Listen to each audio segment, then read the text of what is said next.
Hello, and welcome to our channel, MarshStream, your public performance broadcast platform. Please make sure to like this video and subscribe to our channel. You can also donate to our tip jar and support the arts and artists of MarshStream by clicking the link below in the description. Check out our website, themarsh.org, for all upcoming live performances. Now, enjoy the show. I've invited 5 of our many Marsh geniuses to perform and to talk about what they've done and what they are doing. I'm not sure they even know what order they're going in, but let me first introduce number 1 tonight, Candace Johnson. Hello, Candace. Hello, Stephanie and audience. How are you? Wonderful. Wonderful to celebrate this 1-year anniversary. Congratulations. Thank you. And thank us. Because Candace, wow, you've been a big participant in this MarshStream over the year. Candace, we'll talk about it, but just to do a flow, she started a program, Fitness Sing. She did a solo performance musical on Negro spirituals. She's a member of our solo performance musical workshop, and she's developing a Black composer solo performance musical series. So Candace, tell us a little bit. I think you first started with Fitness Sing, did you not? I did.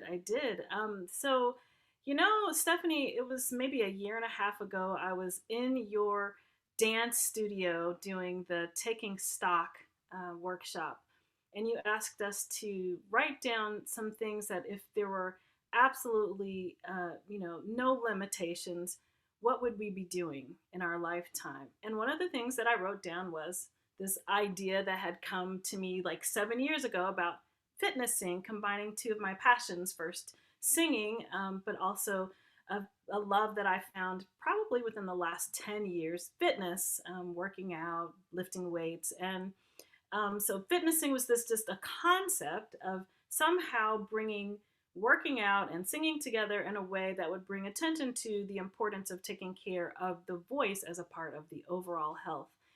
And so I wrote it down, and then COVID hit, and I was really frustrated, and you were just asking me, well, what's on your mind? And I said, I have these things that I just, they're in my head, and I don't know what to do with them. I don't have a place to put them out there. And you asked me about it, and I reminded you about Fitness Sing, and you said, well, when do you want to start? And that's how it began. And it's been amazing to watch Fitness Sing grow, and you grow with this program, right? All of a sudden you're out there, you're fitness and you're singing, the calisthenics, running in place, all things I would never do, but I always stayed on for the fitness class. And I think one of the interesting things we're finding now as this all progresses, of course, we can't wait to get back to live theater, but meanwhile, we have this new stream, this MarshStream, which I hope will last forever as well and just be a new arm of the Marsh. But over the year, I found this, both of you, and it's been interesting with Bingo as well, at that year mark, you began, there's some evolution going on. So can you tell us a little bit about that? That's a great word for it, evolution. So, at first my idea was just we'd have some calisthenics and maybe do, sit-ups, push-ups, that kind of thing, burn a few calories and do singing. Like singing is the primary thing. But there was this moment maybe a couple months ago that Sydney, is the last name Albin? Mm-hmm. So she's your PR person, and she had this idea of, putting the information about Fitness Sing on Gold Star and so forth. And one of the things she wrote in the description was that we would be dancing and singing. And I hadn't thought about dancing at all. But when she wrote it, I said, well, I think I kind of have to do a little bit of it now that it's out there. So I just started trying to put a few little steps together, drawing on my history in dance and, YouTube videos. And it seemed like it was the thing, like people really took a liking to it. And it seemed like they were much more engaged in the physical activity when we began to dance you're not thinking about moving, you're just feeling it and doing it. So then I just said, okay, let's start trying to bring dance more into the picture. And the more we do it, the more fun we have. And like people like me that, if they did a single squat, their knees would break.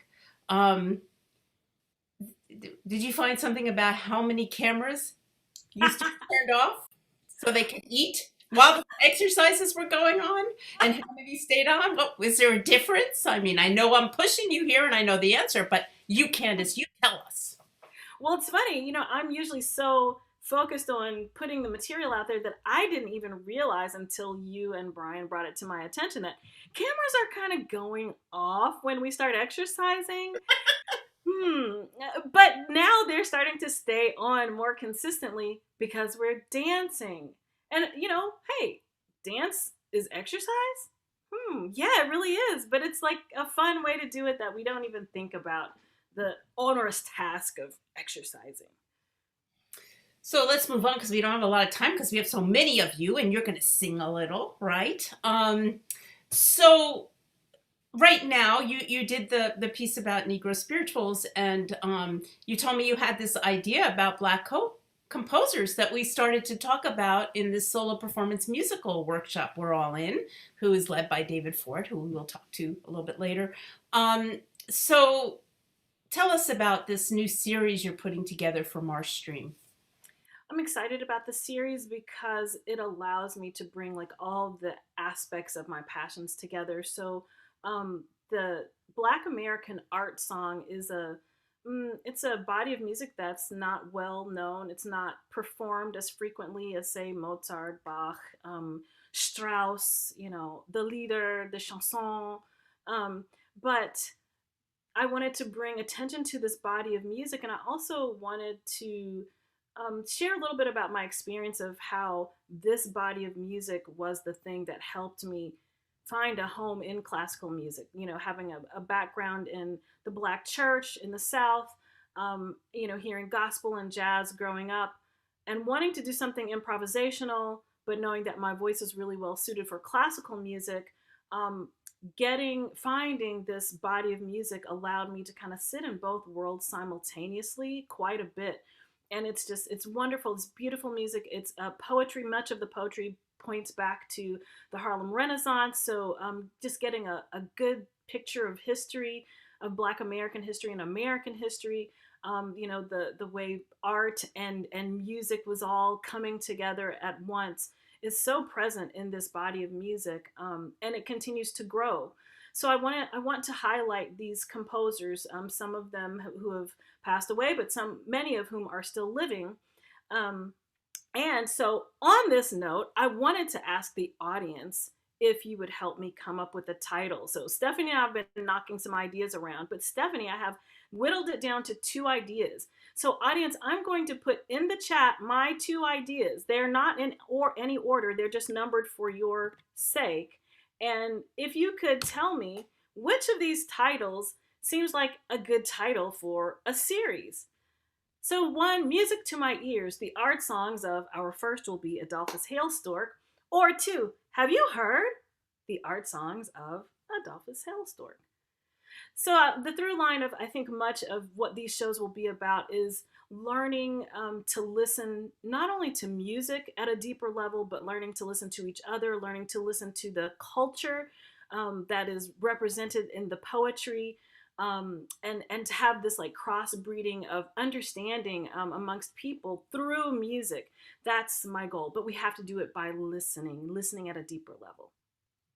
Thank you, Candace. And just to let you know, this first one, whatever it's called, but it is the composer, Adolphus Hailstork, which I might add. The pianist is my cousin, Mark Shapiro, who plays for the San Francisco Symphony.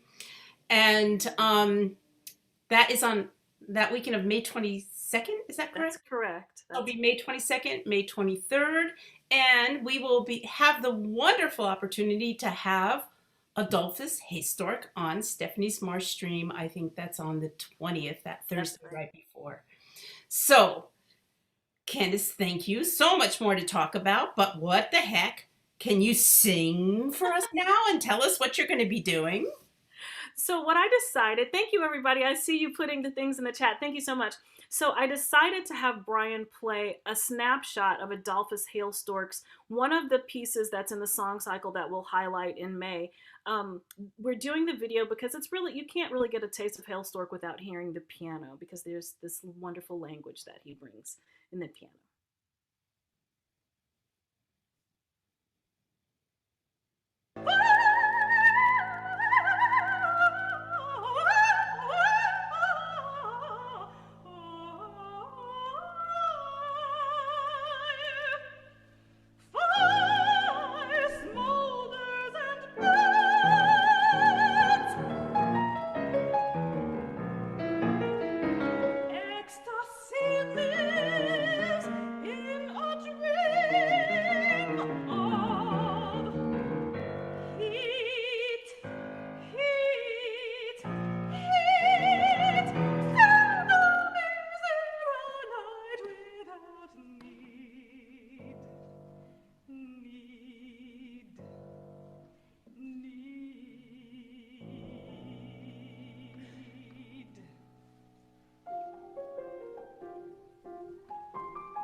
Thank you, Brian.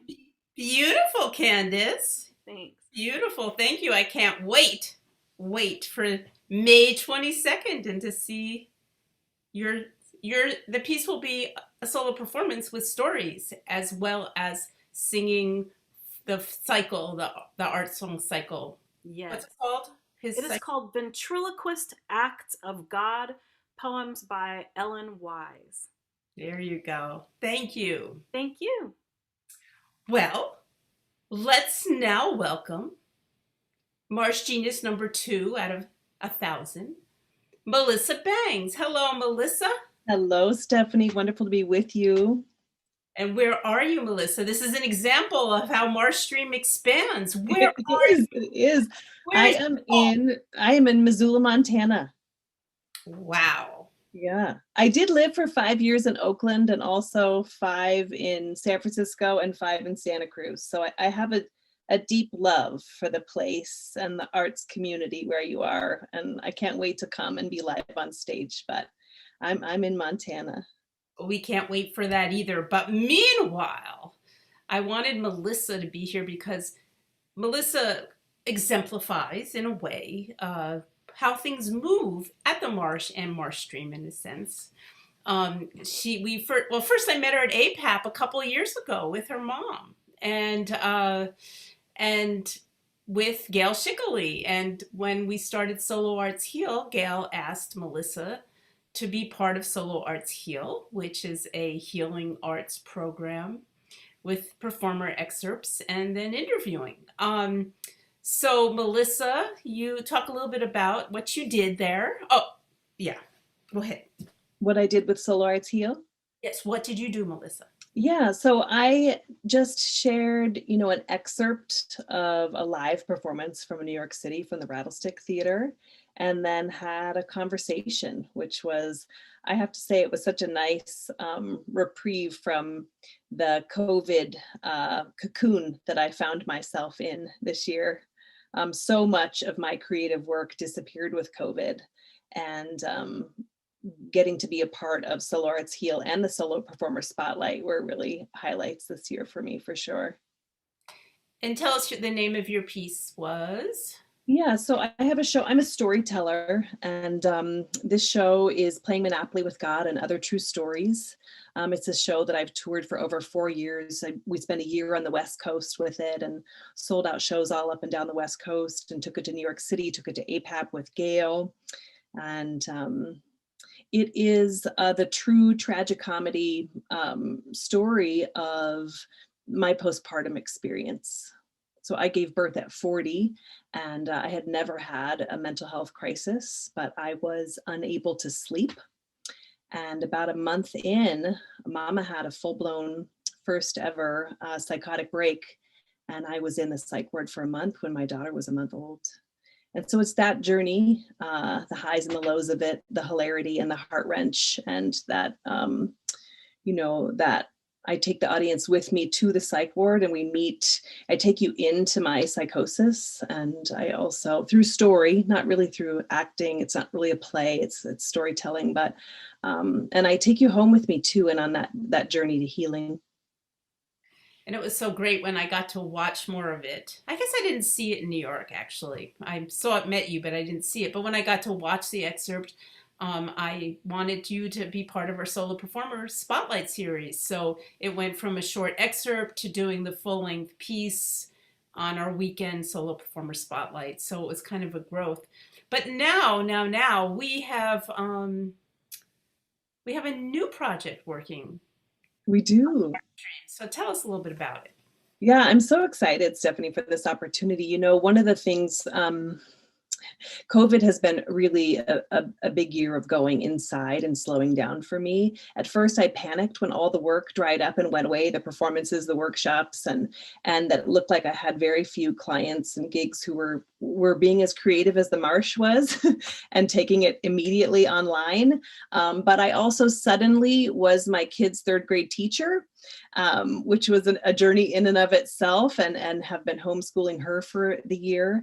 But I did in this year I got to write a lot in that journey inward. And when you mentioned, Stephanie, when you and I met, you also met my mom. And shortly after I met you, she had a cancer diagnosis, and I launched into a 10-month journey with her as she fought for her life. And so I've been writing about that. I lost her about 2 years ago. And I think it was in the Q&A after the solo performance, the Performer's Spotlight, you asked me what I was up to. And I said, well, I'm writing a lot about my mom. I'm writing about how my entire experience with death transformed in losing her, how my identity as a mom completely changed, and everything that came in our saying goodbye. I'm writing about surrender and how, these great loves in our lives that, crack us wide open and are certainly not always a bed of roses, make us who we are. And you said, well, what if you share pieces of that writing here? And that was really exciting for me. So you and I are talking about, doing a series where I'll share 20 and 30-minute pieces, right? And then have a conversation with the audience. And I'm so excited to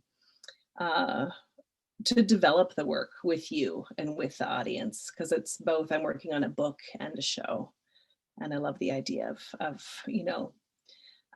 bringing the less than perfect drafts to this creative process together.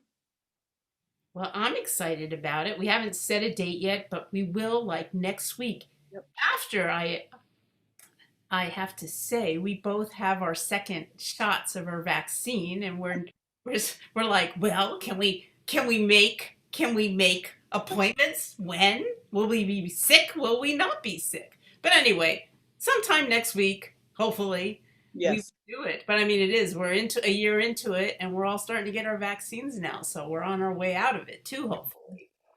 Well, that is great, and I can't wait. But so you were going to tell us a couple of minutes of a story? Yeah, I'll take you to a moment from Playing Monopoly with God. No one really tells you in childbirth class that you might end up in the loony bin. You hear a little bit about the baby blues and postpartum depression, but it was not mentioned that my mind might just go on sabbatical without any indication of returning despite her tenured post. It turns out a reported 15 to 20% of moms experience a postpartum mood or anxiety disorder, and 5% land in the psych ward. So there I am in a baby blue room with 3 cameras on the ceiling, and I'm just aching to hold Adelaide, to feed her, to smell her. I felt as if my arms had been ripped from my body and I just might bleed out. The pain of being away from her was met by this shame of abandoning her. Adelaide was the most vulnerable being I had ever met, and she needed me unlike I had ever been needed. And I was just gone. Some days I felt as if I was literally searching for the ground with my tears, just sending out these massive search parties, looking for something to stand on, something solid. Trouble was, there was nothing known or given, not for weeks. And it was in this total free fall that these loving voices arrived. They said things to me like, "There is no right or wrong, love. It is only intention. The past is done. You are forgiven.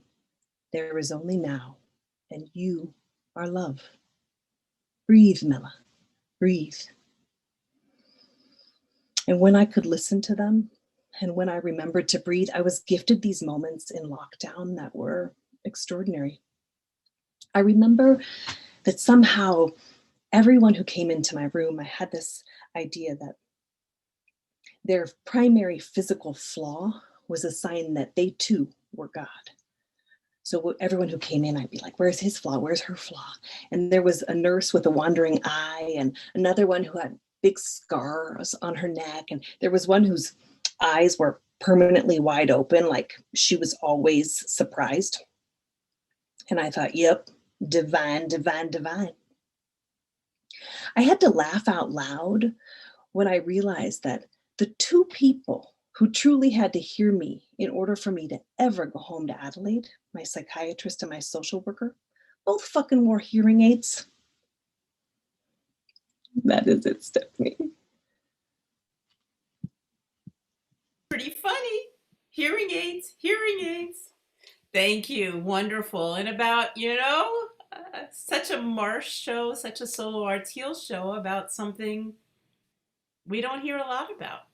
It's like not just postpartum depression, postpartum psychosis. Absolutely. Which is the next step up. That's hardcore. Right. And at this point I would ask you, but we need to move on, is, what's the difference between this lockdown and that lockdown? But not the time. Well, we can talk about that during the shows that we do. Yes. So yes. Thank you so much. That was wonderful. Thank you, Stephanie. Let me now move on and introduce the maestro of solo performance, David Ford. Hello, David. Hi, how are you doing tonight? Good. I'm celebrating 1 year. 1 year. I've done 1 year, yeah. 52 shows. Okay, a couple of them were rebroadcast, but 52 of these Stephanie's MarshStreams in between. Wow. Trying to book everything else and organize everything else. But 52. Anyway. And what a year, too. This is such a... As I was thinking about coming on today, I was just been thinking about 2020 and the beginning of 2021, and some of the pieces that have been developed, that I've been developing with people that have made it onto the Marsh. Is a couple of them more politically oriented, like Laura Seidel, the well-known reporter for NPR. You had her on talking about some of her. She's been the technology reporter for NPR, And she's found that there are things she has to say about that you're not allowed to say as a reporter because her reactions are very personal. So I know you had her on talking about one of her most famous pieces of reporting in recent years, discovering one of the people who was one of the creators of fake news. I know that at some point we've had on Diane Barnes, who she's African American, was so distraught by recent events and has started really digging into writing about her family. And she's doing some really fascinating work on that. But she also has been developing some work here at the Marsh on being a doctor and the contrast between some of her experiences being an intern in Nigeria, where as an American and as a light-skinned African American, she was like a very high status person, and the contrast between that and her experience in med school in the United States back in the, I guess, the late 70s. So really interesting stuff coming out of the political moment. And then, of course, material that's been coming out of the moment of COVID, whether it's Janet Thornberg, who's been a long time sort of favorite of people in my classes and showing up in other ways at the Marsh, who did a wonderful piece about, she's in her 70s and living alone and going a little crazy and talking to her coffee cups, who were feeling, the ones in the back of the cabinet were feeling ignored because they weren't getting out as much. And she did this whole thing, putting her computer in the cabinet with the coffee cups. So you open the cabinet and there's, she suddenly appears as the cabinet door opens and you have this whole conversation with the coffee cups. It was so, such a fun exploration of what's possible in this form of live streamed performance. So David, and you, so just to give some people some background in case every single person knows you, but just in case one person doesn't know you. So David's continued to teach all his classes online. And we've put, as part of our Monday night developing work series, Monday night MarshStream now, David has had his students perform on the MarshStream, their pieces. So that's been one aspect of it. Another aspect of it has been we're going to do a solo performance music festival. And David's been running that with, there's 4 of us, right? 5 of us, 5 pieces, 4 pieces, 5 of us. 4 pieces, 5, yeah. Creators. And so all of a sudden we have never met before, and I'm one of them. Suddenly we started meeting because how else could we work on this as part of a workshop? And we met for the first almost year every 2 weeks, right? Mm-hmm. You want to talk about and what we've seen also is, David, you've been a huge proponent of working with the artists to really work within this digital black box and to use, to learn and to use from your directorial, dramaturgical input to use all that. And what has that been like for you? Well, it's been a steep learning curve. There's parts of the live streamed experience that are really fun, to be able to do things like close-ups or people appearing from off frame. There's a lot of fun things you can do, and yet the lack of the audience being in the room with us is always something which I can't wait to have us all in the room together. But yeah, and there's been people like Anna Marie Mcleod, who she did a piece because one of her sort of COVID madness took the form of hand sewing Jane Austen era costumes for herself. So she did this whole sort of reveal from going from being looking like a normal person to, I have this thing that I'm doing, and puts on a bonnet and whips off her shawl and turns the camera around, and suddenly there she is in neoclassical garb with more of these dresses, who then become characters in the story. So it's been a lot of fun to be able to play around with visuals like that. But yeah, the visual landscape has got to becomes much different, much more sort of prominent. Trying to get the visual interest has been important. And, we're going to talk to Geoff Hoyle in a minute, and that's been probably the sort of major opus on that score, because, he's taken a piece that was starting to develop before the pandemic, but then it was very heavily influenced by the pandemic, and he did it live once. And then we decided, well, if we keep going with this, so he started actually recording pieces of it and putting it together with fragments of costumes and fragments of settings. And so he's kind of done a live stream, pre-recorded hybrid, something which would not have existed before this pandemic, because I think we wouldn't have had the sort of visual and artistic vocabulary that he's using in his new piece. Well, let's stream. We've got a section of that right now, and why don't we put that up, and then we'll bring Geoff on along with you to talk. So, Brian.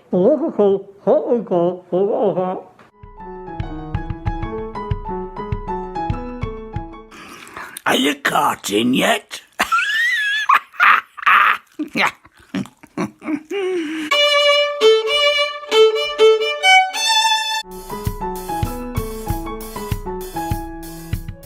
You spend all your money on beer and join clubs like the French Toasts. In the pantry, rinsing her mouth out with champagne. I love that story. Is this what you call legacy? Geoff, hello. Hi, congratulations. Thank you. Well done. You're wearing your party thing. Yeah, I'm wearing my royal purple ruffles. Yeah. Dun, dun, dun, dun, dun, dun, dun, dun. Yeah, I should be the crown, shouldn't it? Really? Where is it? You have to make us What? Make yourself a crown, like you made those little curls for Yeah. Mrs. What's her name? Miss Felix. Miss Felix. So this is a piece, Geoff, that I saw a number of times as a Marsh Rising live on the Marsh stage. And then I saw it again virtually once or twice where you went there. And then we see this. And what we see is a beautiful example of where things can go digitally. They can be as simple as you being right there now. Like Lori Holt did an amazing, simple Sylvia Plath show and won the MarshStream's International Solo Fest by just sitting there and the emotionality of a great actress. But you went another direction, you and David, right? And took this piece that we had seen live into a realm of miraculousness. So can you talk a little bit about how you did it, and because I love the story of how Geoff made this movie. I'm sure with a lot of input from David, but you mechanically made this movie. Can you tell us a little bit about it?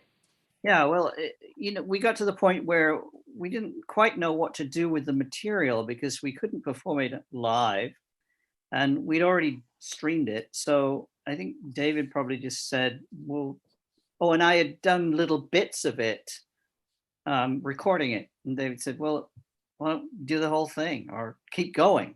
No, it wasn't do the whole thing because I would have probably curled up and died.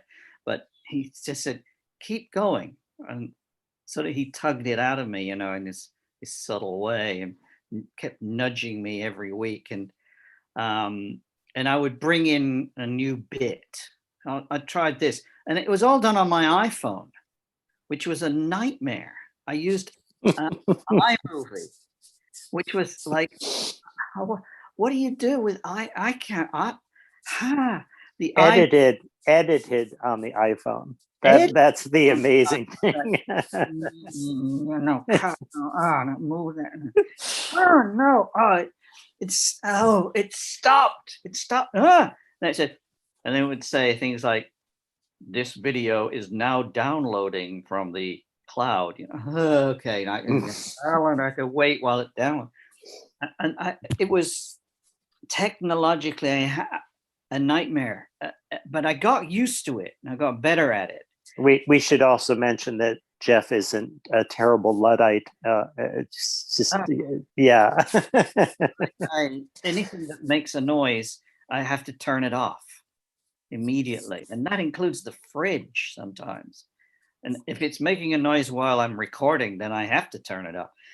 And then I have to remember to turn it back on, because otherwise everything melts in the fridge. But so, yeah, so I had to be. I was the writer, and I had to be the performer, and I had to put it together. I had to get inside the character. I had to learn the script.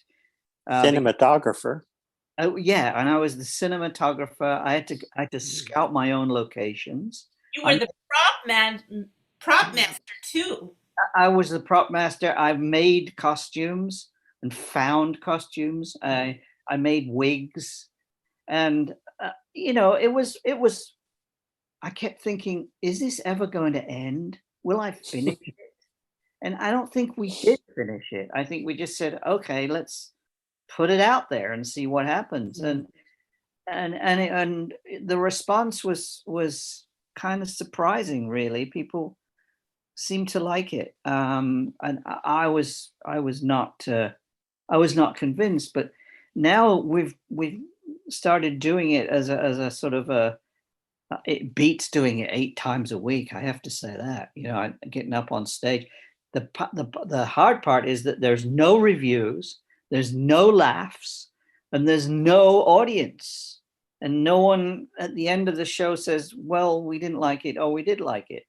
So I sort of like, it's sort of like having a film that goes out in the German Democratic Republic, and you don't know. What are they thinking? Did anyone watch it? I don't know. Thank goodness for chat, though, because the chat stream has been very supportive. So, I don't watch the broadcasts, and we have. So should we promote it now? Can we say that we have? Yes. A couple more days of it. It starts on the 9th and the 10th. Right, that's Friday. Is it Friday, Saturday? I don't even know the schedule. Saturday. I'm there, I'm gardening while this is happening. Let me help. It's you can get the link. It's a video on demand on our website. You can get the link. I think it starts at Saturday at 5, and you can watch it whenever. As soon as you purchase the link, you can then watch it anytime between when you get the link an hour before 5 on Saturday, and then through Sunday at midnight. So, and you can pause it whenever you want, right? And go to the fridge and whatever, and then come back, or you can do it the next day. Pour yourself another drink. Yeah, you probably need it watching this stuff. The good news is that it's 2 minutes. It's not that long, really. I mean, we did it the first time we started doing. We did it with an intermission, with a countdown intermission, and then we realized, well, we don't really need this, do we? Or do we? It's nice to have an intermission. It makes it feel live, but you don't really need it because people can stop it and start at any time. So, yep, the intermission is the pause button. Yeah. So, but what I'd like to do is to keep doing it, and I need people to say we want to see it, because no one tells me anything. I'm not there. I should say a little bit more about what the show's about. it's got a lot to do with Geoff becoming a grandparent, and then the peculiar situation of COVID as a grandparent, where suddenly you can't see your grandchildren, or you can only see them, in this socially distanced, and the awareness of mortality, of course, has been acute for all of us. So what do you do then when you want to be sure to be able to pass on something to your grandchild? So that's a lot of what this comes from. And one of the interesting things about being an older performer is you get, Geoff is portraying a violin teacher that he knew who would have been alive during the First World War, and, to try to embody her, imagine her life and loves and troubles, and at the same time trying to imagine what his grandchildren are going to face. One of the scenes in that excerpt was the goddess Gaia railing against us, saying, "You've got to take better care of me." And, Geoff shot that in front of part of the burned out forest from the forest fire over in Point Reyes the last summer, because, had a ready-made set. So yeah, it kind of runs that gamut from thinking back to the influences on his own life to thinking forward, trying to imagine the world that his grandchildren will face. This is wonderful. We have to move on so fast. We have to go through everyone, but I do want to say this is just an incredible show, and watch it this weekend. And it's an incredible look at what you can do, even if you are as young as Geoff Hoyle and editing it on his iPhone on iMovie. Can you imagine? Can you imagine that process? So thank you. Thank you. Do not lose this file. Where's my phone? Well, That's my work. Well, everybody watch it on YouTube this weekend. Or click into the thing is in the link is in the chat. You can save it. You can just go to the Marsh's website and you can watch it. Find out about how to purchase a ticket for this video on demand. And we're gonna move on now. Move on to Mr. Don Reed. Hey. Hello. Are you there? I'm here. Can you hear me? Yeah. I've been so enjoying this. Well, this is good stuff. And we've been enjoying you over the whole MarshStream process from very early. Were you my first guest or my second? I can't remember. I was your very first guest. I remember I was in the mix at the beginning. So, okay, we saying it's a year, but our actual, because it's Thursday, and we started on a Thursday, and why they do it to us. This Thursday's April 8th, not April 9th, which it was a year ago, April 9th, which, by the way, is maybe Candace's birthday and certainly my sister's. And we started it, and I get my vaccination. It's a big day. Anyway. Also, very quickly, it's Shamika's birthday. She's watching right now. Hello. It was earlier this week, but Shamika, big Marsh supporter fan, always rolling in with a few people. Anyway, go ahead. So you did that, and then you did the Zoomba room. And yeah. That has become a icon of every time a performer wants to do a show, Brian sends them the Zoomba link. Tell us a little bit about that Zoomba room we did. Well, what I did was I broke down the screen, the Zoom screen, to the quadrants of the 9 spots on a stage: upstage, downstage, left, right, center, and try to articulate how you could use those spaces. David made comment about close-ups, things of that nature, entrances and exits, things of that nature, how you could play distance way back. Hey, man, what are you doing? I'm right here. Why are you screaming? All those elements were put into that Zoomba class. that we workshop, essentially, that we presented early on. And you were at the, one of the harbingers of starting right up. You didn't wait a long time to start doing things online. I imagine it was out of necessity, but it was really great that you were up and running early. Thank you. And so we're going to go quickly through because we're almost out of time. We may go a few minutes late, but and you also did a solo performer spotlight with Kate Robards, which was great. And you've been working with us, like we did this Black Lives Matter roundtable, and I just want to put a what do you call it in it? One of the things we've been able to do is really to respond to the political times, like David Ford was mentioning. And we were able to really respond to the Black Lives Matter movement very fast. And in fact, next week on Stephanie's MarshStream, we are responding to the Asian situation and rage against Asians right now. And next Thursday, we have an amazing featuring David Harada, Brenda Wong Aoki. If you don't know her, she's amazing. Her family's Chinese. For the past 150 years, she's been here. And then Wei Wang, who is the first principal male Asian dancer for the San Francisco Ballet. So looking forward to that. But back to Dawn Reed. And Dawn Reed, we did this whole roundtable. We've been doing stuff. So talk a little bit about that. And also I know you have a performance that probably is relating to that.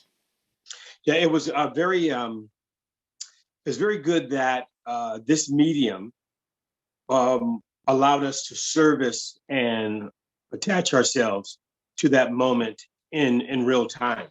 I don't know if you could gather, you probably couldn't gather everyone to come to the Marsh as soon as some of the dramatic things that occurred racially around the country had happened. But in this format, in this dynamic, you could immediately respond, have that roundtable, and we could speak in terms of how we were feeling, what was going on, our comments about how we thought we could impact it. So it was really ideal. I think I should probably just transition, since it's along those lines, right into the story I'd like to share. Is that okay? Please, Don, go forth. Okay. So this is, it relates to going back in time to like 91, 92. Around 91, 92, I got booked on the college circuit. It's called NACA, National Association for Campus Activities. And I was booked at 75 colleges at one time over the course of the year, not in one night. That can't happen. But it was over the course of the school year. I do 75 different dates. And so one of the things that were set up, that I was going to do 10 schools, colleges and universities in Texas doing stand-up comedy, right? And it was really exciting and fun, and going to campuses and students like, sometimes in those cases, it's the first comedians young people ever seen live in their life. They might have seen them on TV, but they don't go to nightclubs. They're not old enough. And so on campus, the first time they ever saw comedians. So they're like electric, like, oh my God, this will be great. So I'm on tour, I'm doing all these schools, and I go to Texas. I'm doing 10 schools in that area. So one day I'm in the car. I knew I was going to drive to 10 different colleges, universities in this area. So I rented a really nice car. It was a silver bluish Lincoln, and it was very sleek and rode like butter, just sliding down the highway. And I was going down this highway, and I made sure, because I knew I was, in Texas and things could be questionable. I set the cruise control at 55 miles an hour. That was back then, when the top speed was 55 on highways. I had it set at 55, so I know I wouldn't be over in any way whatsoever. So I'm going down the highway, and CHP, not CHP, it's California, so that's like the Texas State Trooper, was on the other side. He's coming, boom, and he passed me going the other way. And through instinct, as a Black man in America, I instinctively look in my rearview mirror, and I can see him turning around. He's turning around, he's hopping across the median, and woo, lights me up and boom, shoots up behind me and pulls me over. So I immediately know to have my windows down and hands on the steering wheel. I can't just sit there like I guess many people do. I got to have my hands clear sight, right? And so he comes up to the car, and his first words were, "Where'd you get this car from?" Which was a direct slam to me. I mean, what do you mean, where'd I get this car from? He didn't say, "Do you know how fast we're going?" Anything like that. He said, "Where'd you get this car from?" I said, "I rented it." He said, "Oh, yeah?" I said, "Yeah, I rented the car." He's like, "Okay, do you know how fast you were going?" I said, "Yeah, I do. I know exactly how fast I was going because I set the cruise control at 55. He said, "You were over." I said, I'm certain I was an officer, almost positive, because I had it locked at that point." He's like, "Okay, so you say you rented the car. Let's see the rental agreement." At that moment, I realized the rental agreement is in the trunk, is not in the glove compartment. He's like, "Oh, so you don't have it, huh?" And he kind of moved his hand back near his hip, not only, but kind of near. He's like, "Okay, step out of the car. Let's get it out of the trunk." So he backs up, and I'm about to go into the trunk, and he says, "Hey, the jacket you got on." I had on a jacket from LA, and it said Fox TV's Comic Strip Live. There was this comedy show where comics did stand up. He looked at the jacket. He said, "Are you on that show? Are you on the show? Have you been on that?" I said, "Yeah." He said, "Me and my girlfriend watch that every week. What'd you do when you were on there?" I said, "I did E.T. the extraterrestrial." Ouch, E.T. But he said, We saw you. Oh, wow. Okay. And I'm getting the rental agreement out. He said, "No, we don't need to see that anymore." He said, "Would you like, where are you going?" I said, "I'm going to the college, TCU, right up here. I'm performing there tonight." He's like, "Would you like a police escort?" I was like, "Yeah, of course." So he gets in his car and he escorts me all the way to the college, probably only 2 miles away from there.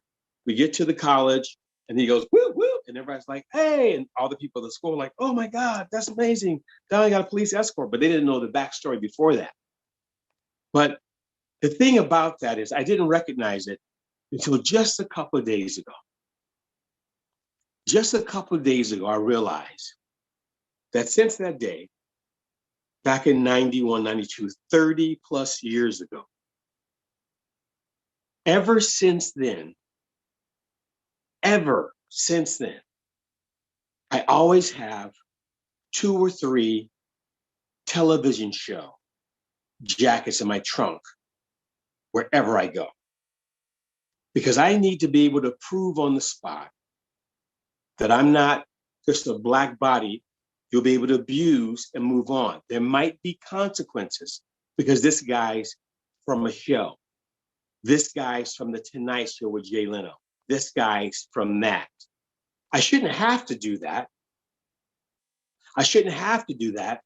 But I know that's what saved me that time. I didn't realize I've been doing that for almost 3 decades now.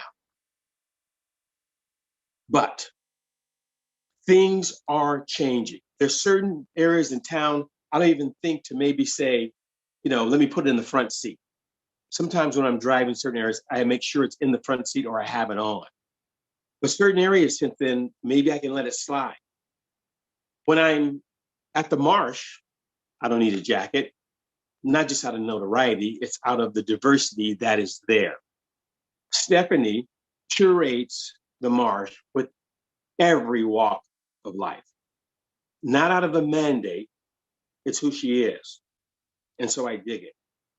So, of course, we've got to do what we need to do to keep change moving, vote appropriately, keep our eyes open as they try to change voting rights and things of this nature. But change is around. Change is upon us, but let's not let go of it. We can't get lazy. We got the right folks as far as best we know how in there now, but we can't let up. Got to make sure things keep changing. And they are changing, but let's not let up. So that's what I wanted to say. That's my little story. And Stephanie, thank you so very much. Oh, Don, thank you. What a story. So horrible. And yet, we're so glad you're here. So very glad to be here. I know that my son and his friends don't think in these terms much at all, in terms of gender necessity or racial impact or physical ability. they don't live in that space. They're going like, what are you talking about? And so they have to be forced to think about that because they're way more advanced around these things. So I think with time, things will change. We can save the planet at the same time. Got to handle that too. Well, let's put all the performers and David Ford, the director, let's all put our videos on because, you know, we all have some version of this. It might not be as bad or as whatever, but I think we all, what can I say that won't get me in trouble? But you know what I mean? We have our stories. I think the Marsh lets them be heard. Hopefully it can help to make change, to know about Black musicians, prejudice, things that happen to women like psychosis after birth that nobody ever expects. And so when it happens to you, if no one's ever talking about it, you just think you're crazy when it might just be those hormones. And of course to Geoff to be able to do what he's doing, and David who supports all this stuff. So, and talk about an open mind, David. I mean, the thing about David about David that shines so amazingly is how he can, first of all, how he can listen to all our problems hour after hour after hour and then make beautiful art, not sentimental art, not whatever kind of art that's just narcissistic art, but taking that self-story and making it work on stage. I have a great job. I'm a very lucky person. But he knows how to keep out of everything and let us all be while he does that. So let's all talk. All right, so we've got this MarshStream thing, where we're developing all different kinds of things, all different kinds of programs, more programs are being developed. We'll have another International Solo Fest next year. Our solo performance musical workshop will happen. We've got those examples of the type of work, the whole trajectory of the type of work and how it's changing as the time goes on, because we're not a movie production house. We don't have all those techniques and whatever. Right now we have Zoom, which is growing, and all the other technological things that will support the digital black box. But we can have a solo filmic relationship to the world on this part of the Marsh. There will be a live Marsh, and on this part, and many of you have ideas and want to do live things, obviously. I know Donna has a show, Geoff probably wants to do this. It'll be a different form. And just, we have to end real soon because we're past 8:30, but if people in the chat want to make some comments about things, please do. Any questions, make some tips, keep us alive. But each of us here, if you want to make here on the Zoom gallery box, say something. I'm going to jump in here and just go, on top of singing the way Candace can do, I've been having the pleasure of seeing her perform characters, and she is so spot on that. So, when she does one of her pieces on a composer, she's going to end up bringing that composer to life, and then bringing the composer's music to life. So yeah, I can't even. The amount of talent in that woman is really impressive. And Candace, can you hear me? I hear you. Okay, I don't know if you've already done this, but you should specifically, I think, do a workshop for solo artists to add some element of song to their show. I sing in my show some. I don't sing like you. Let's get that straight. But for sure, you could do a workshop on that. I think you should at the Marsh. Yeah, only Don, if you will do a workshop on movement and character, because your movement stuff is off the charts. Thank you so much. Hearing that from you means a lot to me. Yeah. So yeah. Okay. So I think we got a deal here that we've got to do this. Yes, I'm in. Yeah. Well, and then the overseer of it can be David. So it'll be the Candace and Don singing and dancing. It's the same. Vocal and body movement workshop. Yeah. So Melissa, you're such a newbie kind of in a way. Say you got something to say here?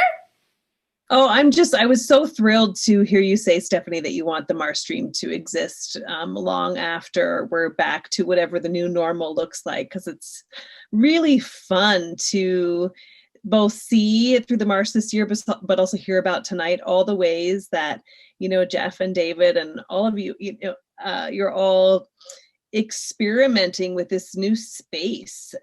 It's like a whole new world, and it's so fun and exciting. And I don't want to, I can't wait to be on stage. I can't wait to come and be with you all in the Bay Area, but I'm like writing down ideas around physicality and I'm a Luddite too, Dawn. And I'm like, Luddites unite. If you can do that on your iPhone, so can I. So that was Geoff who was working on the iPhone there. Geoff, sorry. Yes. Yeah, I'll get all the names soon as I come to know you all better. Yeah. But, it's so inspiring and fun to play with these new materials, really. And it has been fun to have a more national and international, some of my classes now, I have people from New York and Colorado and LA and Portland, and I'm working with a guy now from Tokyo. So that kind of expansion has been a lot of fun, tremendous fun. Yeah. It's so exciting to me to think about in writing a second show that people who came over a 5-year span from all over the country could come to it here in this space in one show. And for each one of you, and you think about, the 75 shows, was it, Dawn, that you did into one, just think about all the places we've all been and the houses we've been in, that you could bring folks from all over the world to see your show in one house in one night. That's really exciting. Fascinating. And I just want to interject something. I want to interject one of the most memorable things Robert Townsend said to me. You all waiting to hear? Yeah. You bet. Man of wisdom. He said, watch out, Netflix. And I do want to say, if there's anyone in this audience or somebody that can help us make this not Netflix, but MarshStream Flix, please support us. Let us know. I want your ear. How do we take this? Because I think what we're doing, I love it.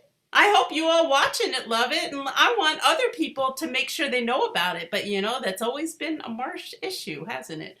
But if we can get out into this world and become for me, my dream is to make this the broadcast platform for authentic solo or intimate performance. Why? Who else is there that can do it better? So any help to getting that, tip us, let us know, people. Stephanie at themarsh.org, you got some ideas. Brian, you can put my email there in the chat. Let us know. So I think, Geoff, did you want to say anything? Because everybody was pretty much said things, but you. Yeah, I mean, I was a little flip with my anxiety about, using this piece of equipment. Be careful, don't lose your iPhone if you do use this, because it's 2 years of work and wait, whoa, drop the call. Wait, where did it go? Oh, so, but it is a lot of it is an interesting challenge to do that work with this kind of technology, and it's accessible. That's the thing. We don't need big budgets. In fact, I call my show as a rough and ready production. In association with my production company, which is called Co-Video.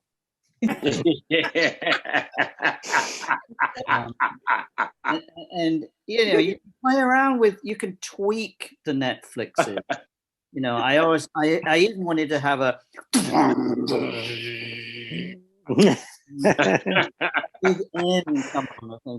with a big C. It is accessible, and it's very democratic, and when it works, because there are times when it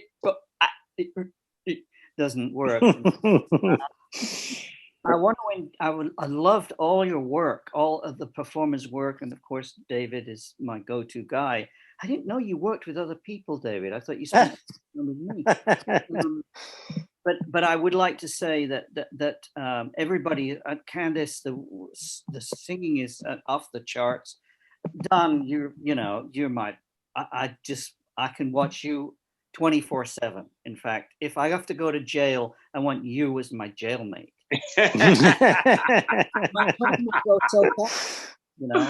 You're too much. Tell him to leave his coats at home so he can go. Exactly right. Out there as part of a performance thing, that your story. But Don, I would like to just say that Don is absolutely right. We do have to keep the pressure on, that things are changing, and write those postcards to voters in Texas and Georgia, and let's not let the backsliding happen. It's just reparations. Come on, it's time. Right. Time. What's the problem here, people? This needs to be addressed. And it was one of the biggest things that I noticed when I came to America was, the racial tension. And I said, wait, it's not just Mustangs and burgers and Pink's chili dogs and do-it-yourself topping bar at the Dr. Don's drive-in or whatever. No, there's all this other stuff going on, and we need to acknowledge it and work with it. Anyway, I've said too much. I hope But it was from a very beautiful place. Thank you. Well, We gotta keep that change. the Marsh, and yes, Don, you're right. And I hope to spend more time with all of you. I just would like to. Now that I'm fully vaccinated, I've had the AstraZeneca, the Johnson & Johnson, the Moderna. I've had 8 of them, and it just whatsoever. Well, it's so hard, everybody, to end this amazing community right now. But we got to end it. We must go. Thank you, all you performers. Thank you, all you audience. Thank you, MarshStream and staff and board and advisors. Thank my husband who feeds me in between shows, and my 3 dogs, Marsha, Marshall Jr., and Trinity. Goodbye, everyone. Bye, Thank everybody. you, Stephanie. Thank you, Stephanie. Thank you so much. Thank you. Bye. Congratulations.